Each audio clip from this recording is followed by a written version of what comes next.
Medietatem unius castelli quod dicitur siliganum et meditatidem unius ville che sclavorum lingua vocatur Gorizia.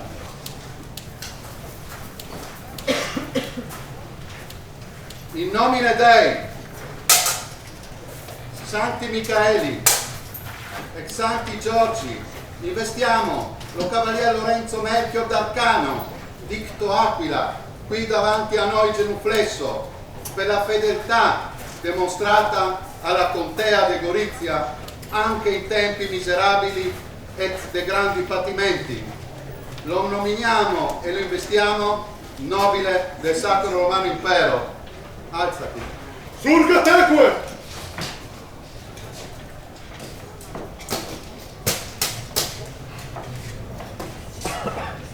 Saluto a tutte le persone presenti, ai tantissimi ospiti dalla città di Gorizia. Non intendo con questo rivendicare un ruolo come capoluogo della vecchia contea e non potrei neanche portare il saluto della contea, anche perché troppi servono i sindaci e gli amministratori, tra i primi naturalmente il presidente della regione.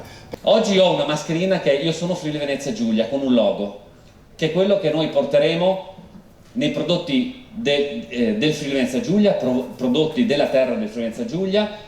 Verranno messi nella parte, oltretutto il logo verrà messo nella parte ristorazione per chi ha perlomeno la maggior parte dei prodotti legati sempre al Friuli Venezia Giulia. Proprio oggi ho fatto l'incontro, probabilmente lo legheremo anche a tutta la cultura del Friuli Venezia Giulia, ovviamente anche successivamente stiamo dialogando con Promoturismo al turismo. I festeggiamenti abbiano inizio. Lunga vita alla nostra contea. Il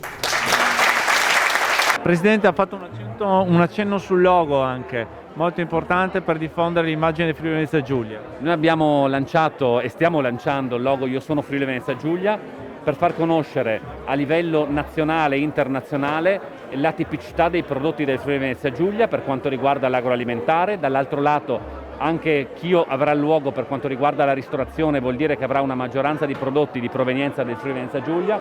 Stiamo vedendo di coniugarlo anche per la cultura, ma io sono orgoglioso di essere di questa terra e dobbiamo far percepire questo orgoglio all'esterno, perché abbiamo tutto il diritto, visto la bellissima terra e le bellissime peculiarità di questa terra, perché più gente venga a scoprire il Friuli Venezia Giulia, le nostre tipicità, quindi che questa diciamo, bellezza possa diventare anche sempre di più, lo è già ovviamente, ma sempre di più motivo di sviluppo e motivo di opportunità magari anche di lavoro.